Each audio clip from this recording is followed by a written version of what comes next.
All right, guys, welcome to another episode of the Ampcast with me, your boy Khan, coming at you from the internet. And of course, as you guys know, this is a series of episodes where we focus on talent, creative talent, music talent, artistic talent based in the UAE and sometimes beyond. Today's episode, we're going to meet up with a friend of ours who's been performing at the Amped Open Mic Nights for the past couple of months. He's actually someone I met a few years ago. And he kind of, I would say, kicked off your music career in front of me. And I'm proud to say that you're probably one of the best, jazz and blues musicians that I've come across in Dubai. So, Henry, welcome on the show, and thank you for being with us today. Thank you, brother. What's happening? Man, there's a lot that's happening. You know, Dubai, it's a great place to be when you want to experience a lot happening. And I think when it comes to us, it's mostly about music. Yeah. And that's one of the reasons we kind of have you on the show to talk about music and how that plays a really important role in the lives of a few individuals like us in a place like Dubai. Now, people know Dubai as this, business-centric, transient, multicultural place, and it's a great place for that matter. But, then there's people who are pursuing their passion like us. So tell us a little bit about, your music journey, when it started, where you came from, and where you're planning to take your music. Oh, well, my journey started a little bit way back. Let me say, fourth generation jazz musician. Nice. Yeah. You met my uncle, Yeah, Angela. I did. He became the unofficial headliner of the that headliner night. of that night, yeah. And so, coming to my moving to Dubai, I was not into really performance that much back in the days. I was more in the area of writing, composition, and poetry. But coming to Dubai, I found out that I needed something that is personal to me. When did you come to Dubai? I came to Dubai 2011, I think. Wow, so it's been a while. Yeah, it's been a while. Nice. Yeah. And you came here thinking what? Thinking business, as usual. Like everybody else. Yeah, like business. everybody else. Being part of the rat race, right? Yes. And what happened? Business. So, couldn't stop. What kind of business? What did you have in mind? I was a vet. Are you serious? Yes, man. I was a vet. I'm still qualified as a vet. Are you serious? Yeah. Still qualified as a vet. Wow. Yeah. We've known each other how many years now? Probably 6 or 7. 6 years. 7 years, man. 7 years? 7 years. High five to that. Yes, brother. And I find out that you're a vet. Yeah. And you're a licensed qualified vet. Yes. Wow. Yes. Yeah. Wow. So I practiced back then for some time, for about maybe 3 years. Then went to pursue music in South Africa. Played at the World Beauty pageant that won in South Africa back in the days, and then decided to take the journey out and do business in Dubai. Then I couldn't kickstart. Had to. Time was going, and you got to make ends meet. So 100%. started work. Started working as a waiter. Really? Yeah, I Nice. got to do that. Nice. I started. There was a cafeteria called Nas Cafeteria back in Boye Henry. Right? Yeah, Atrium Center. I Old still school. remember. Yes, brother. Old school. Serious bank. I always believe that places like Burdubai and Dera have a little more soul. The soul, Karama, Bodubai, Dera, man. The yeah. soul that's in there. Yeah. Everybody that is anybody around here must have passed through those places. Well, I was born here, man, so I grew up in those places, more per se passing through, and I got a lot of great memories there, so it's good to know that you kind of went through that brother. area as well. I was one of the, if not the first black guy that was a delivery, like you see the... Are you serious? Yeah, I did delivery, brother. Nice. I ride bicycle. I keep the foot in the front. And I ride bicycle. You gotta do what you gotta do, right? Man, you gotta do it. You're man. I mean, it makes you stronger, and it kind of makes you. It don't kill you. There it you keeps establish you. So, from there, coming down, I remember I brought my acoustic guitar with me, and I was thinking, okay, if the opportunity arises, of course, I will play. Why not? And then I started, few weeks into the work as a waiter, I realized, man, I need music, because the stress was a lot. Yeah. So I started searching in places. It's amazing how music becomes a very sort of like a comfort zone yeah, where it you will becomes run your to. comfort zone. It becomes like your therapy Yes, during brother. times of Yes, stress, right? yes, So, for real. all right, So, go on. so these drove me to start looking for places to play. All right. I remember then, if you're in Dubai, there's two prominent places. There is the music room. That's the legendary music Yes, room, the man. I think legendary music room. every known well-known musician in Dubai Yes, is kind and of played there was this place, Rami Royal Hotel. Yeah, I know. Rock Bottom. Rock Bottom, that's another Yes. one. Yeah. So I was in between the two. Nice. Okay, Atrium Center is just in between music room and Rock Bottom. So what happens is while I go for my delivery, I just try to check around somewhere. Wow. Someday I was going to deliver food at one behind music room. There was a bank there in those buildings. Yeah. And then I saw a couple of guys, all decked up with guitars, and I'm like, I was told Dubai don't play music like this.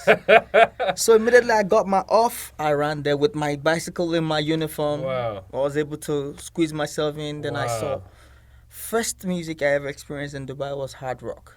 Hard Rock Cafe? Hard rock. That's the one. No. Hard rock. Some hard rock bands were playing like all right. in the music room. They were da. I was blown off. Then I said, "Oh man, I got to do this." So I wonder if we actually maybe met during those times because my band used to play there a lot. No, actually, no. Okay. Not at that time. Because at that time it was just brief. Because I was still on duty, So I just got to just steal in and steal out, Quick so, peek. Yeah. So as I kept moving, I went again. I remembered I met the band leader. Then also at the rock, what I call it, Rock Bottom. Okay. And he laughed. Then he explained to me the concept of playing in Dubai. You needed a visa, you needed this, you needed that. There was the no permits and everything. Yeah. So the permits. So I decided, okay, no problem. Then we started something. Okay, how they say things come together. And one day I was going for a delivery. Then I met this Indian guy from Chennai. Okay. And his name is Pratik Dariola. Okay. I still remember him. And this other German guy. The German guy is a sojourner, just travels everywhere with his acoustic guitar. So I met two of them. They were all going casually with two guitars. I was like, hey guys, what's happening? You guys are going to play somewhere? They said, no, not really. We're just amateurs. We want to play somewhere. That was... Just want to jam. Yeah. The Philly Cafe at...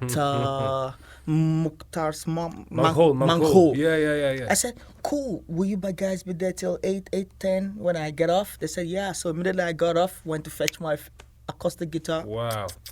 I met them. So we became three. Wow, man. We jammed. I could remember that we jammed till 3 a.m. Well, that happens. Right there. Yeah. I'm not surprised. Yeah. Do you know the funny thing? This is what I tell you about music. While we started as three, right? Mm-hmm. We ended up with maybe 15 people. Wow. Right. That night. At that night.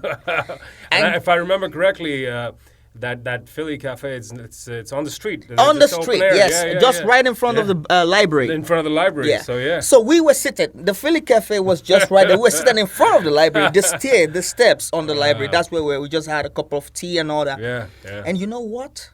Before we knew it, the 15 of us exchanged numbers. Wow. We started making it a ritual such that once a week we communicate, we all meet. Are you guys still in touch? Right now, yes, I'm still in touch with Dariola. I'm still in touch. Nice. Actually, a couple of guys from that night. But that's what matters. I mean, you're talking about 2011. I'm talking about right? 2011. Yes. Wow, man. So I remember that it became so huge that we started bringing all kinds of things, drums. Some people would bring djembe. Yeah. It became so huge, and Philly wanted to make it a big deal that time, but the laws couldn't allow them, and we just kept going. So music has been like that for us, Dubai. It's been the main place where, like a solitude place for me in my life. Mm-hmm. It's the most stable thing I've done in my life. Wow. I've been a vet, yes. I've been a writer. But to be a musician, performer, writer, player, jazz, whatever, this is the main thing. Yeah. Well, I know. I think we met at a competition of sorts. We couple met years at ago? the Fridge, and Fridge? yeah, organized by and something. What gig was this? 'Cause This I've was played with at this. downtown, The Pavilion. the Pavilion. The Pavilion. It was Wow, the they Pavilion. broke that place down too. I Yeah, think, yeah, right? yeah. Myself, Yeah, yourself, yeah, yeah. Miriam Yakan, Yeah, I and a remember. couple of other guys. Yeah. Wow, good memory, Yeah, man. yeah. That's a Till good now, memory. myself, yourself, and Miriam Yakan, we're still friends. I ended up playing So- bass. so are yeah, we, yeah, so are we, yeah. so are we. I ended up playing bass guitar for Miriam Yakan's band, Wow. the Zero Street Orchestra, Wow, wow. for about 3 years. It's like that. So man. music kind of took you places. I mean, you came to Dubai with a completely different mind. Trust You me. wanted to pursue your business of being a vet. You want to try that out, and you became a waiter, which, by the way, is the same story of Elvis Presley. He used to be a waiter as well. Yeah. Different country, different ball The, game, but the, hey. the beautiful thing is music. Without music in my life, I think I would have probably left Dubai or probably died or something. I don't think you would have. A little harsh. I mean, Little harsh. it's just it's just a figure of You know, speech. figure of but speech, you but know yeah, what yeah, I mean yeah. is not really die, but Yeah. I don't know what I will be like a living dead. You You're would've just like a been- zombie. Yeah, you know? there's that hole you need to fill up with that passion of Exactly. yours. Yo, man, that's a great story if you Brother. think about it. I mean, you came here Here we go. trying to pursue your career as a veteran, Yes, veterinarian, veterinarian. and yes.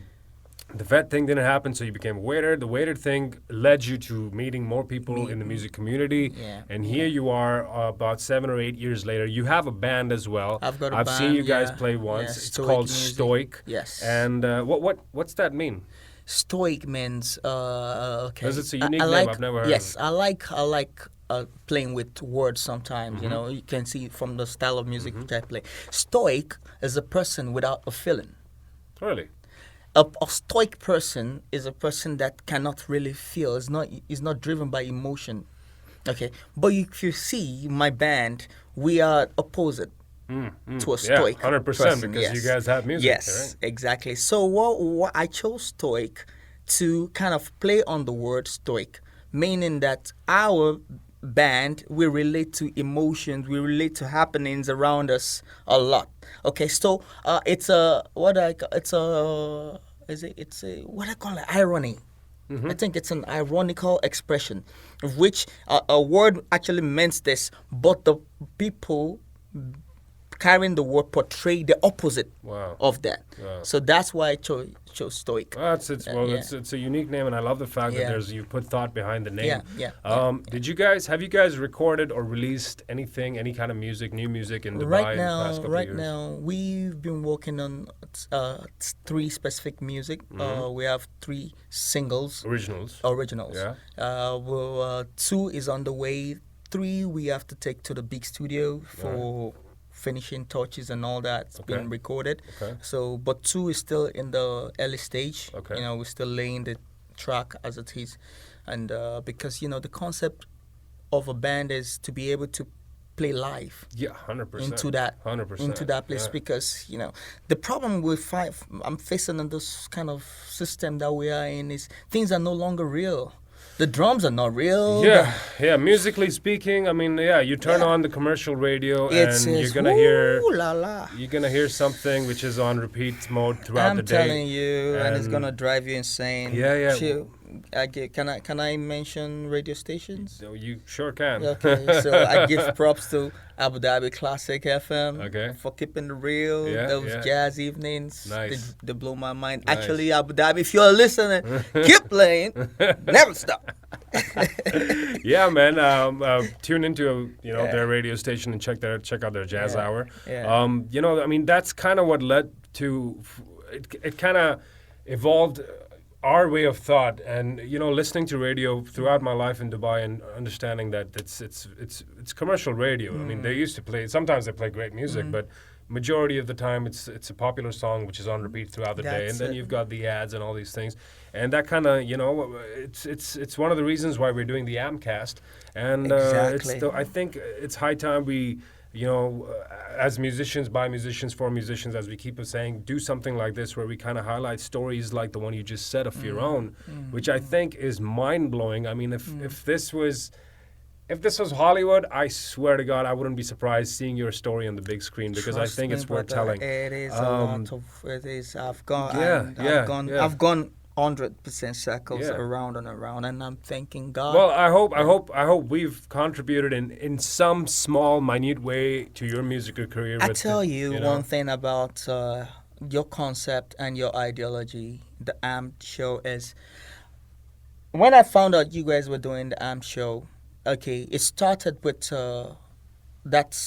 place, right? The rock place, music- Donatello. First, there was a short time in Donatello, like 2 seasons or 2 weeks or so. I think it was Music Room. Music Room. Music Room, yeah. Then, when I saw that you guys doing this, it was... we drive all the way from Ajiman to play Man, every night. if it wasn't for you guys, we wouldn't be doing it. Yeah. And immediately my uncle was in town. I that said, was a there's treat. no place. That was a treat. He's gonna play more than this place. I was like, I just started calling you guys, please, I'm bringing some guy. I want him to play. And just playing there, he's asked me and a couple of his friends for your contact, for the contact Sure, of the guys. sure. I've sent it to them. Sure. Yeah, because That's what we anytime do, anytime they're in the country, they're gonna play. These are old timers. Yeah. So you guys have contributed a lot because why? It's a place of expression. An artist needs expression, right? Yeah. Without expression, what can we do? 100%. I mean, the idea of Amped Open Mic Nights came about when the whole team sat down. We were like, listen, we're all musicians. If you met the rest of the guys in the team, everyone is a musician. Definitely. And It's that passion that drives us to be like, that is it, yeah. we're not promoters, we're not event organizers, we're not corporate scumbags. It's for artists by the artist, for yes, artists for by real. the artist. Yeah, And yeah. I hope we've played a small role in your music career, and we're always here to help you and back you up. Thank you, Henry, brother. Thank you, brother. really appreciate you Thank coming you. down and taking some time out of your day Yeah, to bro. you speak with us. I really pleasure. hope that Always. people take your story and they learn something from it, because I think there's a lesson there about how you got to have that perseverance to pursue your music and allow music to enter into your life and kind of take over, because you never know where it's going to take you. I mean, you never. we're definitely going to talk about your vet career a little more, because I've got 5 cats and a dog at home. And, I see so, you. So we gotta talk about that. We I see definitely, maybe talk about that off screen. But I saw those cats. Those guys. yeah. I don't know, something about musicians and animals, isn't it? For real, man. Something about you cannot be a musician and not have affinity for life. Yeah. I mean, hey, man, you gotta respect everything that everything. breathes out Yeah, there. Henry, once again, thank you so much for being with us, brother. My pleasure, bro. Hoping My to see you at the pleasure. open mic nights. This is Definitely. the Ampcast, guys. Stick around, and hopefully we'll. One come love. back with some We more love you. stuff. Keep listening. Keep tuning to my man. Hey guys, thank you so much for tuning in to Ampcast. We're going to put up some links at the bottom of the show, and you can probably catch Henry's music there, and you can follow him on social media and his Instagram, Facebook, and everything else the kids are using out there. Make sure you share this episode and support your local talent, and we're going to have more guests coming in on the show and hopefully catch him live at one of the Amped Open Mic Nights as well. Thank you so much, brother. Peace out.